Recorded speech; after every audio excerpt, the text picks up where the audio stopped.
Fala pessoal, beleza? Bem-vindos a mais uma aula de pura alegria, diversão e entretenimento. Eu sou o professor Jefferson Comin e hoje nós vamos falar sobre a cadeia respiratória, a cadeia de transporte de elétrons e a fosforilação oxidativa, beleza? Antes de continuar, não esquece de se inscrever no canal e já deixa o seu joinha aí. Se você não tiver curtido a aula, você vai lá e tira ele. É muito mais fácil porque eu tenho certeza que você vai esquecer de deixar o seu joinha. Tranquilo? Pessoal, antes da gente continuar, recado importante, tá? Sobre o isolamento social que a gente está tendo em função aí do novo coronavírus do Covid-19, tá? Muito importante a gente acabar ficando longe das pessoas que a gente gosta, né? Dos nossos amigos, dos nossos familiares, a gente ficar na nossa casa, tá? Seguindo todas as orientações aí que os órgãos governamentais têm passado pra gente, tá bom? Aí provavelmente tem aquelas pessoas que elas falam: ah, mas eu sou jovem, eu não tô nem aí pra isso, eu quero sair na rua, eu quero jogar bola, soltar pipa, andar de bicicleta, sei lá, tá? Não faça isso por você, faça isso pela sociedade, faça isso pelas pessoas que você ama, seus pais, seus avós, que normalmente são essas pessoas que são o público de risco, tá bom? Então fica aí a minha mensagem pra vocês, a gente tem que cuidar uns dos outros nesse momento. Beleza? Então vamos nessa.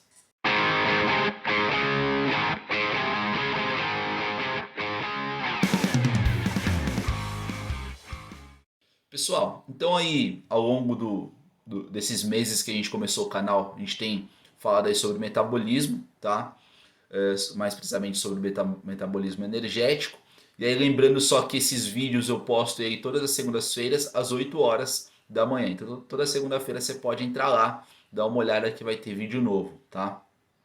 E aí a gente viu sobre, na verdade a gente começou falando sobre carboidrato, proteína e lipídio, nós vimos lá com formação básica desses caras. Depois a gente viu o metabolismo energético a parte da glicólise anaeróbia, ou seja, a quebra da glicose sem a necessidade do oxigênio. Nós vimos também a fermentação lática, então a gente pega lá na glicólise nós conseguimos obter 2 piruvatos, a gente pega uma glicose e quebra lá no meio. Dessa forma a gente consegue obter 2 piruvatos. Esses piruvatos eles podem ser convertidos a lactato, certo? A gente vê isso muito frequente na nossa célula muscular durante o exercício anaeróbio, musculação por exemplo. Ou então esses piruvatos podem ser convertidos a etanol e CO2, normalmente é o processo que as leveduras anaeróbias fazem. Tá? E aí, através desse processo, a gente consegue obter, por exemplo, a cerveja. Legal. E aí depois a gente viu a descarboxilação do piruvato, que eu pego esse piruvato, eu tiro o carbono dele e entro com ele lá no ciclo de Krebs, obtenho acetil-CoA, entro com ele no ciclo de Krebs. Só que, ao longo da glicólise e também ao longo do tal do ciclo de Krebs, nós conseguimos obter alguns caras bem importantes. Quem são eles? São o NADH mais H+, e o FADH2, tá? Esses caras são coenzimas, derivados de vitaminas do complexo B, vitamina B2 e B3, tá? Então se a gente for ver lá o FAD, ele é derivado de riboflavina, que é a vitamina B2, e o NAD é derivado de niacina, que é a vitamina B3, todas as vitaminas do complexo B. Legal. Só que esses caras são coenzimas, eles conseguem transportar elétrons. Eles não são a energia que a gente quer. A energia que a gente quer é o tal do ATP. Tivemos aqui na glicólise nós conseguimos obter 2 ATPs e no ciclo de Krebs nós conseguimos obter um GTP por volta, né? GTP ou ATP, tanto faz. Mas a gente consegue obter esses caras lá. Só que nós conseguimos obter vários NADH mais H+, e também FADH2. Tá? Então na glicólise, pode ver, você consegue obter NADH mais H+, na descarboxilação do piruvato também consegue obter NADH mais H+, e também no ciclo de Krebs você consegue obter NADH mais H+, e o FADH2. Essas coenzimas tão importantes. Essas coenzimas tão importantes, por que elas são tão importantes? Porque elas vão nos fornecer ATP. Tranquilo? A gente vai falar sobre isso, como que esses caras conseguem fornecer ATP pra gente. Um fato importante a saber é, nós consideramos que cada NADH mais H+, consegue fornecer 2 ATPs e meio. Uma definição antiga falava em 3 ATPs, mas hoje em dia nós consideramos 2 ATPs e meio, tá? E o FADH2 ele consegue fornecer 1 ATP e meio. Antigamente acreditava-se que eram 2 ATPs. Então vamos lá, de novo. Cada NADH mais H+ consegue fornecer 2,5 ATP e cada FADH2 consegue fornecer 1,5 ATP. Antigamente falava-se que os NADH mais H+, forneciam 3 ATPs e os FADH2 forneciam 2. Só que essa é uma definição um tanto quanto antiga. Tranquilo? Então vamos olhar aí para a nossa tela para a gente ver se a gente consegue entender alguma porcaria que eu vou falar hoje. Olha aí. Bom, pessoal, desenha aqui pra gente a nossa célula. Olha que linda e maravilhosa, tá? Nossa célula linda, maravilhosa aí. Com um sorrisinho, com um rostinho. Só que eu vou tirar esse rostinho, esse sorrisinho da gente, tá? Da nossa célula. Quando nós observamos as células, basicamente essas células elas têm organelas, tá? E aí, pessoal, como eu já falei para vocês têm órgãos, nós temos órgãos. O pulmão é um órgão, tem a função dele. O fígado é um órgão, tem a função dele. O estômago é um órgão, tem a função dele. Esses são exemplos, tá? As células, elas possuem organelas. E cada organela vai ter a sua determinada função. Por exemplo, eu coloquei aí para vocês o DNA não, desculpa, o núcleo. O núcleo, ele tem como função ali proteger o material genético, tá? Nós temos lá retículo endoplasmático rugoso, retículo endoplasmático liso, relacionado com a síntese de proteínas. Nós temos o complexo de Golgi, que é outra organela, relacionado com o empacotamento dessas proteínas. E uma organela muito importante que a gente vai falar hoje é a tal da mitocôndria, tá? O que acontece? A mitocôndria, nós somos aquela usina de energia da nossa célula. Ou seja, minha célula quer produzir energia, qual organela que é responsável por isso? É a tal da mitocôndria, tá bom? Um fato interessante a saber é que a gente fala sempre que o material genético das nossas células elas ficam lá contidas no núcleo. Tá certo? Claro que tá certo. Mas também tem o DNA mitocondrial. A mitocôndria ela também tem o seu DNA, seu material genético, tá? Acredita-se que durante o processo evolutivo, as mitocôndrias eram micro-organismos que foram lá fagocitados, foram englobados por outras células, e aí acabou se estabelecendo um processo de simbiose, ou seja, a mitocôndria se beneficia por estar dentro dessa célula, que engoliu ela, tá? E a célula se beneficia por ter essa mitocôndria lá dentro. E aí, durante os processos evolutivos, a gente acabou incorporando a tal das mitocôndrias. É por isso que isso explicaria por que a mitocôndria tem o DNA dela, tá? Então, DNA onde que eu vou ter? Vou ter dentro do núcleo e também vou ter nas mitocôndrias. Ainda se tratando dessas organelas, vocês sabem qual que é a célula que não vai ter núcleo? As hemácias, elas não vão ter núcleo, tá? Então elas não vão ter. Por isso que a hemácia ela também adquire aquele formato em disquinho, tá? Porque se ela tivesse núcleo seria algo a mais para carregar, seria mais difícil dela conseguir passar, permear por todos os tecidos, por todos os capilares, tá bom? Então a única célula que não vai ter núcleo vão ser as hemácias, nossas células sanguíneas. Mas volta para a tela aí. Então, ó, pessoal, a gente tem aí uma célula, ela tem o DNA contido no núcleo que eu fiz em vermelho para vocês, e nós temos aí a tal da mitocôndria, tá? A gente vai falar bastante sobre essa mitocôndria. Lembrando que a glicólise anaeróbia ela ocorreu fora da mitocôndria, tá? E a descarboxilação do piruvato, que a gente pega aquele piruvato e começa a tirar os carbonos para obter acetil-CoA, já o processo está ocorrendo aí na mitocôndria. Olhando melhor essa mitocôndria, observa aí que tem um espaço em branco dentro da mitocôndria, tá? Isso aí vai ser a matriz mitocondrial. E observa que esse espaço em branco aí, ele tem, na verdade tem uma parte laranja, né? E está formando esse espaço em branco. Pode ver que essa parte laranja não forma como se fossem cristas aí onduladas. Nós vamos chamar de cristas mitocondriais. O que acontece? O ciclo de Krebs está ocorrendo lá dentro da matriz mitocondrial, como vocês podem ver aí na nossa tela, tá? E a gente sabe que no ciclo de Krebs, cada volta no ciclo de Krebs vai nos fornecer 3 NADH mais H+, um FADH2 e também um GTP, tá? Cada volta, tá? Lembra disso. Só que o que a gente tem que pensar aqui é que essa mitocôndria ela tem que ser delimitada por alguma coisa. Ela tem que ter um formato dela, tá? Por exemplo, se a gente para pensar nossa pele, para que serve a nossa pele?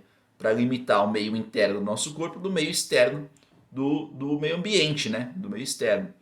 A mitocôndria ela tem uma membrana, a gente vai chamar de membrana externa. Olha como eu contornei bonitinho para vocês aí, nem parece que foi uma criança de 5 anos que fez isso, tá?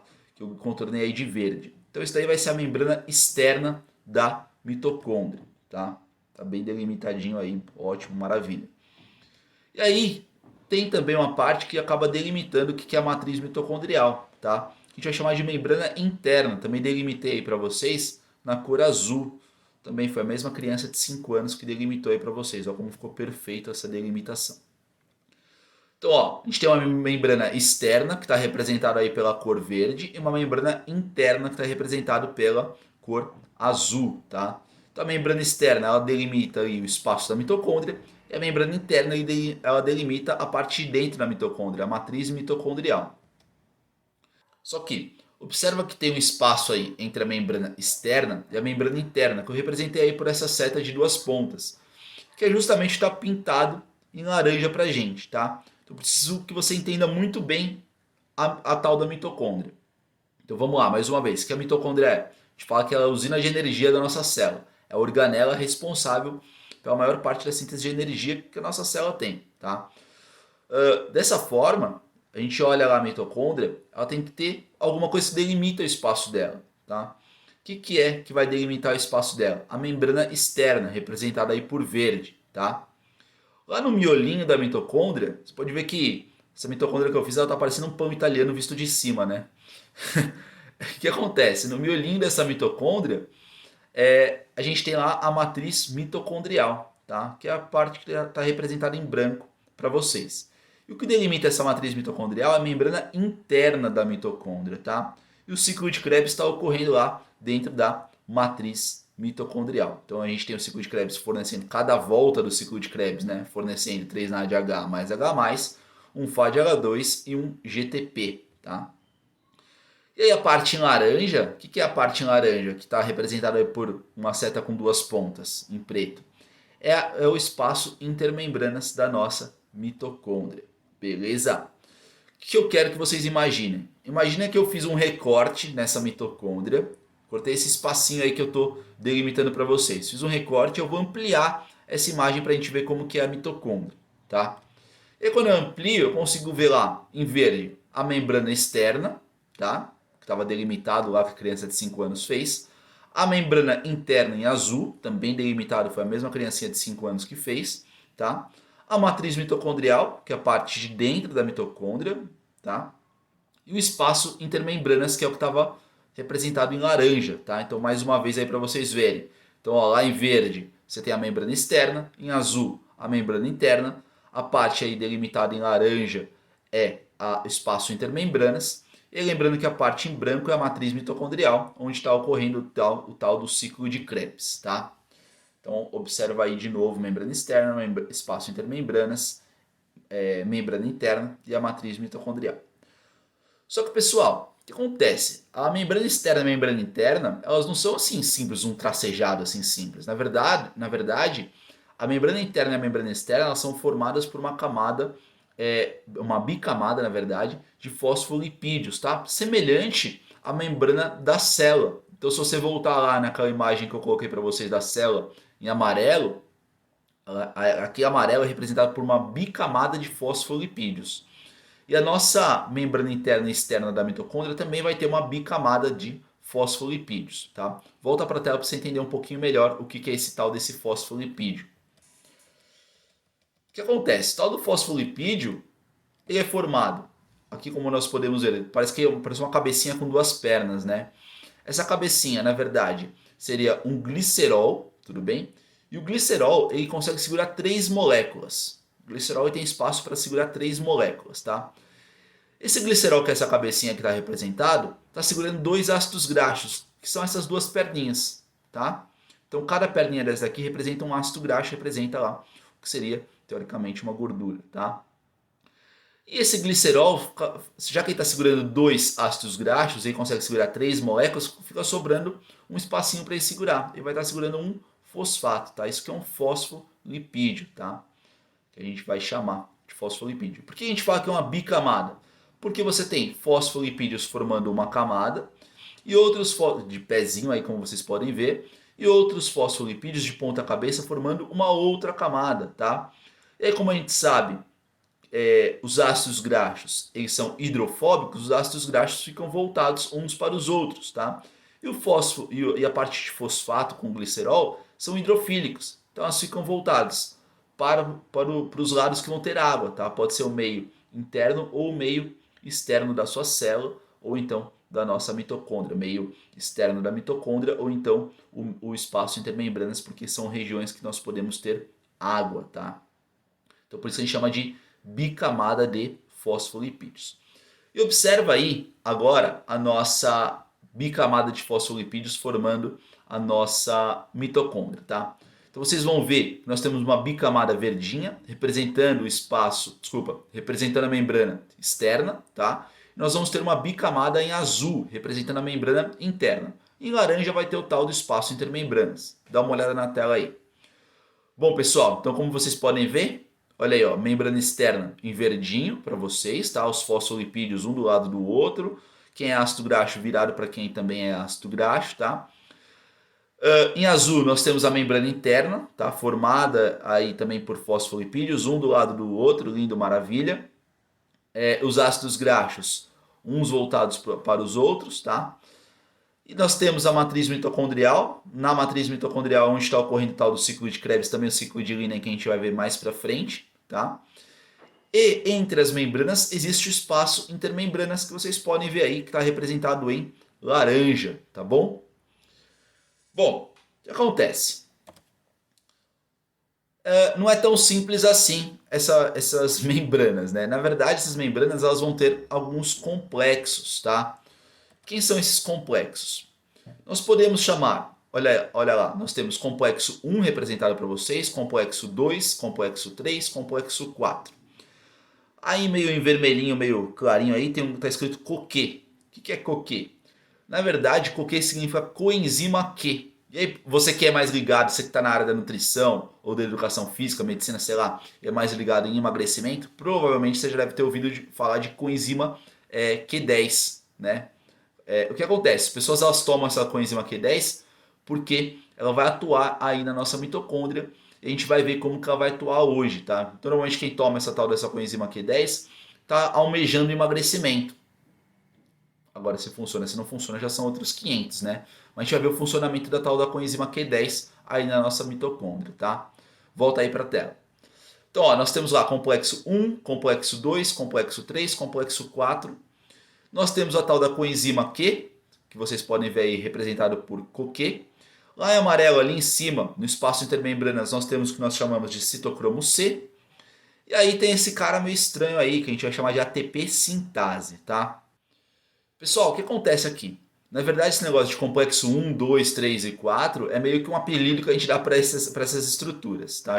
Essas estruturas, na verdade, são proteínas. O que acontece? O complexo 1, o nome real dele é NADH coenzima Q redutase. Do complexo 2 é succinato coenzima Q redutase. Succinato coenzima Q redutase é uma enzima que também está dentro do ciclo de Krebs, tá?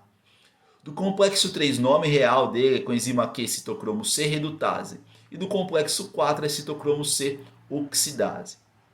Bom, eu não sei vocês, mas é muito mais fácil falar complexo 1, complexo 2, complexo 3, complexo 4. Eu acho muito mais fácil e nós vamos nos referir como complexo 1, 2, 3 e 4. Tá muito mais fácil.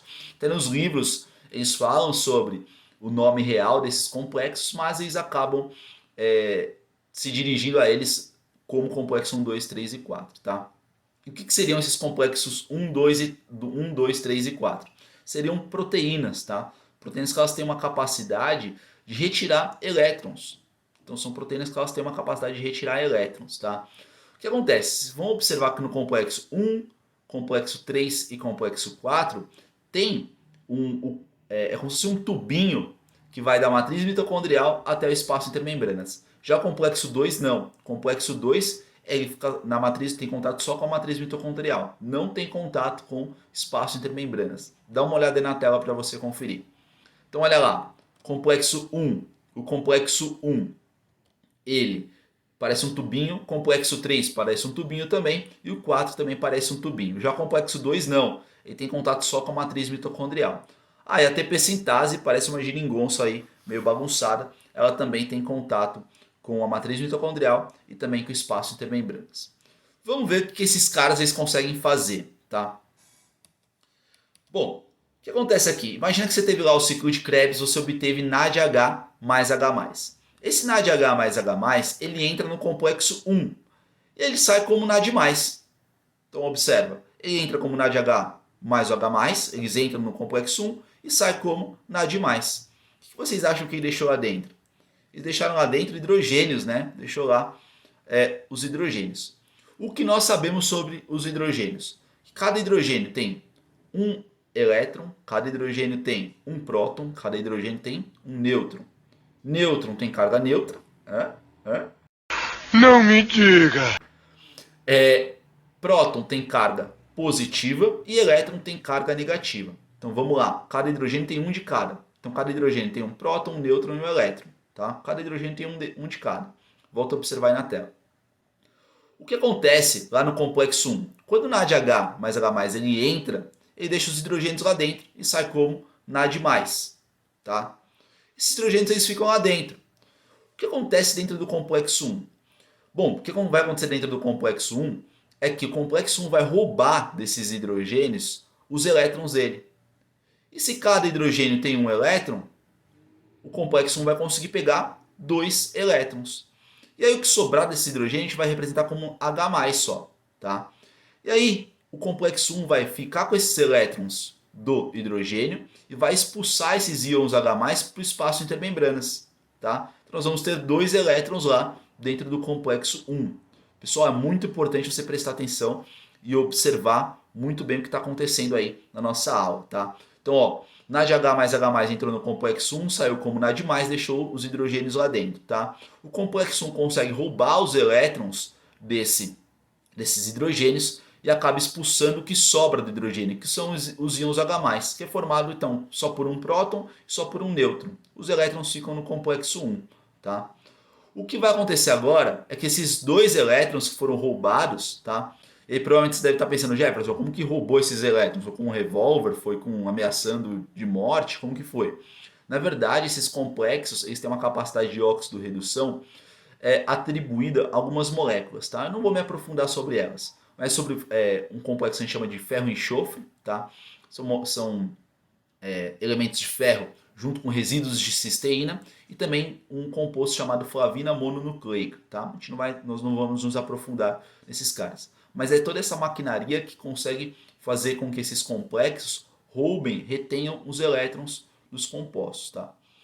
Então, volta a olhar para a tela aí e vamos ver o que vai acontecer. Bom, esses 2 elétrons do complexo 1, o que acontece com eles? Esses 2 elétrons precisam chegar no complexo 3. Tá? Esses 2 elétrons precisam chegar no complexo 3. Só que, observe que o complexo 3 está longe do complexo 1. O que a gente faz? A gente precisa chamar um Uber. Quem que vai ser o Uber da rodada? Vai ser a coenzima Q. Tá? Então esses 2 elétrons eles vão lá para a coenzima Q. Eles vão ficar lá na coenzima Q. Aí o complexo 1 volta a ser complexo 1 normalmente. O que vai acontecer aqui? Tem um outro cara chamado FADH2, que nós também conseguimos obter lá no tal do ciclo de Krebs. Esse FADH2 aí vai entrar no complexo 2.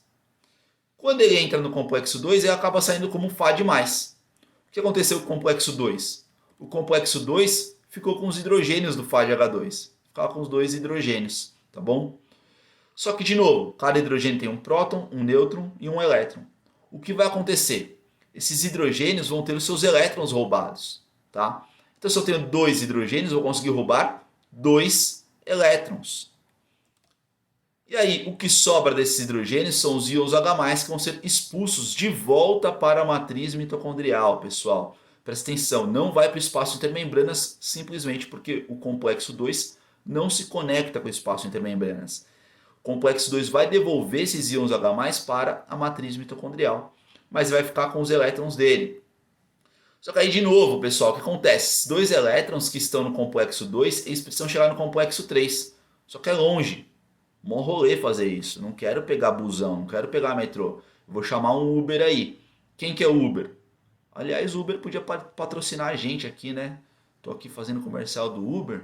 Fica aí, você trabalha no Uber, dá umas viagens gratuitas para nós aí que nós agradece. Bom, esses 2 elétrons que estão no complexo 2, eles vão para a coenzima Q também, tá? Porque a coenzima Q é que vai levar esses caras para o complexo 3, tá? Agora a nossa coenzima Q está com 4 elétrons, afinal de contas nós pegamos 2 elétrons do complexo 1 e 2 elétrons do complexo 2. Essa coenzima Q vai até o complexo 3. Chegando no complexo 3, deixa os elétrons lá e ela volta para carregar mais elétrons. Mas esses 4 elétrons eles ficam no complexo 3. Bom, pessoal, o que acontece aqui? Nós vamos ter lá no complexo 3, nós vamos ter lá os 4 elétrons. Eles vão estar lá de boa, suavão, esses 4 elétrons. Só que o que vai acontecer? Imagina que na matriz mitocondrial nós temos lá íons H+, passando. Eles estão lá de boa, suavão, tá? Imagina que você está assim suave e tal, você fala, uma balada, tem umas minas ali, tem uns caras ali, vamos lá para dentro dessa balada, tá? Não sei. Você vai lá e fala, vou para dentro dessa balada. Ser atraído para dentro dessa balada. Esses íons H+, eles também vão ser atraídos para dentro do complexo 3, tá?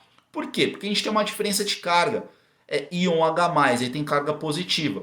E nós temos lá os 4 elétrons.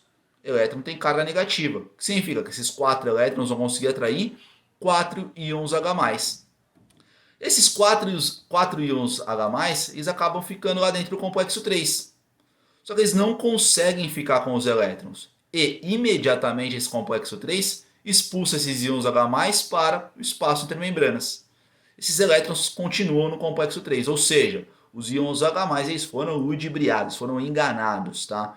Eles saíram do espaço, eles saíram da matriz mitocondrial, eles vão ficar lá no espaço intermembranas. Só que o que acontece, pessoal? Esses 4 elétrons, eles precisam chegar no complexo 4. Só que o complexo 4 está longe do complexo 3. Eles não querem pegar busão, não querem pegar metrô. E agora nós também não vai pegar o Uber, porque o Uber não quer patrocinar nós. Nós vamos pegar agora o Cabify, tá? O que acontece? Esses 4 elétrons, eles vão para o complexo 4. Só que quem vai levar esses 4 elétrons é o tal do citocromo C, tá? O citocromo C que fica aí no espaço intermembranas. O citocromo C vai captar esses 4 elétrons e vai levar esses 4 elétrons para o complexo 4. E vai deixar esses 4 elétrons lá no complexo 4. E volta para transportar depois mais elétrons. A gente tem que pensar que isso é muito dinâmico, tá? Esses 4 elétrons que estão no complexo 4, eles vão ser expulsos, eles não vão conseguir ficar mais no complexo 4. Olha só que loucura. A gente fez um maior rolê com os 4 elétrons. Esses 4 elétrons eles vão voltar para a matriz mitocondrial. Só que quem vai captar esses 4 elétrons é uma molécula de oxigênio. Pessoal, a gente sabe que a molécula de oxigênio é formada por 2 átomos de oxigênio, tá? Por isso que é O2, tá? Esses 2 átomos de oxigênio eles estão fazendo 2 ligações covalentes, tá? Eles estão compartilhando 2 pares de elétrons. O que acontece? Cada átomo de oxigênio consegue pegar 2 elétrons. Então cada átomo de oxigênio eles vão se separar e cada átomo vai ficar com 2 cargas negativas, como vocês podem ver aí na tela, tá? Então cada átomo de oxigênio fica com 2 cargas negativas. Só que, pessoal, o que acontece? Vocês lembram dos íons H+, que foram ludibriados no complexo 3? Aqui vai acontecer uma história de amor com um final feliz. Eu costumo falar que bioquímica é aquela velha história de amor, ou seja, os opostos se atraem. Você tem uma carga positiva ou uma carga negativa, tá? O complexo 3 usou isso da carga negativa que ele tinha para atrair íons H+, e expulsar para o espaço intermembranas. Só que agora, quem tem carga negativa são os oxigênios. Cada um tem 2 cargas negativas. E esses caras eles vão conseguir atrair 2 cargas positivas. Dá uma olhada aí. O que acontece? Esses oxigênios, cada oxigênio vai conseguir atrair 2 íons H+. Então cada oxigênio atrai 2 cargas positivas. E aí nós temos H1, H2, O. O que a gente consegue formar? Nós conseguimos formar 2 moléculas de água. Só que, pessoal, essa molécula de água que a gente formou, você bebeu essa água? Ou essa água foi oriunda do metabolismo? Essa água foi oriunda do metabolismo. Então a gente vai chamar essa água de água metabólica, tá? Então essa água é uma água metabólica. Então dá uma olhada aí. Nós tínhamos lá os oxigênios com cargas negativas, 2 cargas negativas.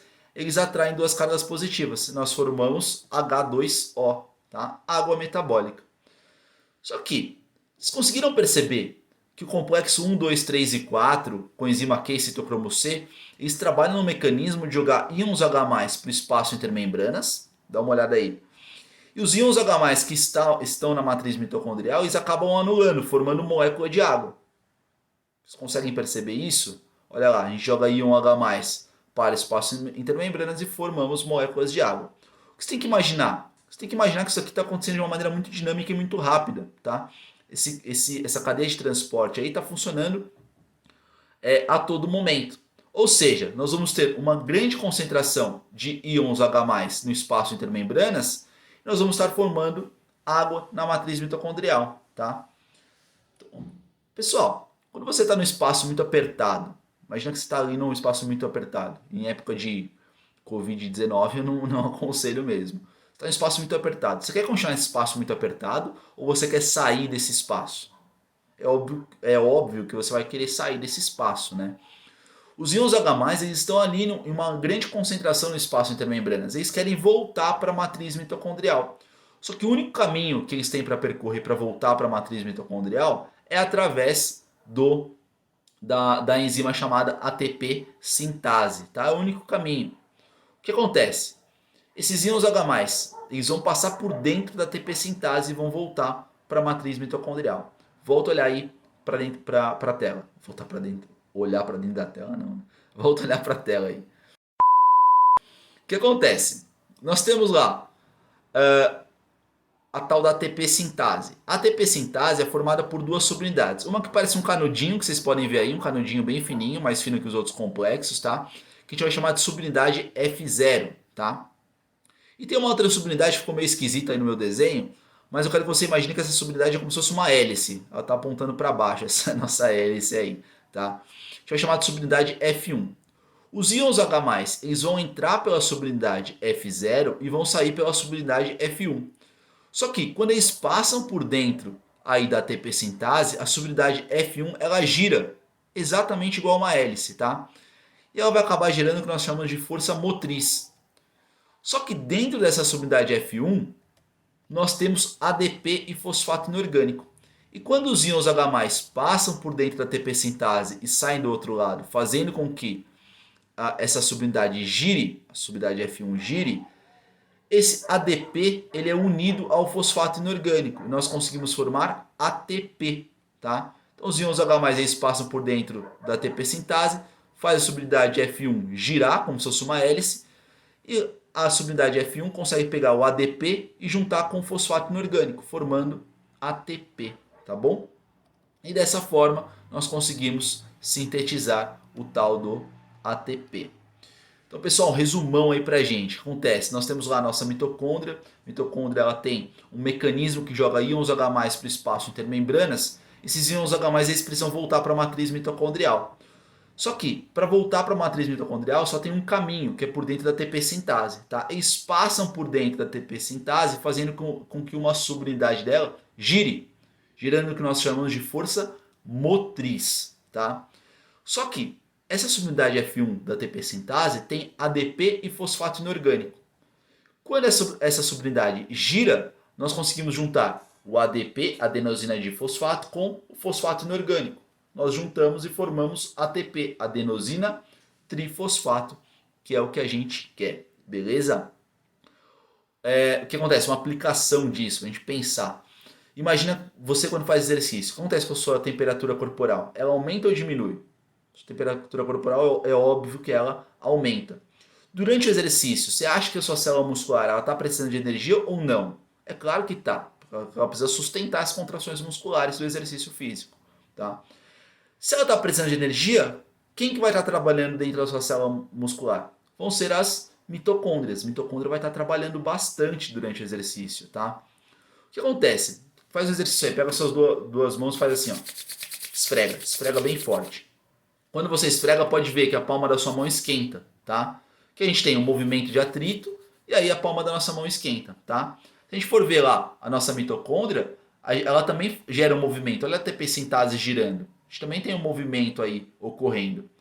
Se eu tenho movimento, eu acabo dissipando calor. Então a nossa mitocôndria é responsável por dissipar calor. Isso explica por que durante o exercício você sua que nem um porco ou uma porca, tá? Por quê? Porque as suas mitocôndrias elas estão trabalhando muito, tá? A ATP sintase está trabalhando muito, a cadeia de transporte de elétrons está trabalhando muito. Esse trabalho acaba sendo dissipado na forma de calor. E a gente volta aqui com o conceito de bioenergética, conceito lá da primeira lei da conservação de energia. Nada se cria, nada se perde, tudo se transforma, tá? Você está dissipando calor. Beleza? Pessoal, eu vou ficando por aqui. Vou deixar aí para vocês as minhas redes sociais, Instagram e também o meu site, se você quiser me conhecer um pouquinho melhor, tá bom? Época de afastamento, de quarentena, não é época de férias, então aproveitem para estudar, para colocar seus estudos em dia. E boa sorte para todos nós, tá bom? Um grande abraço e até mais.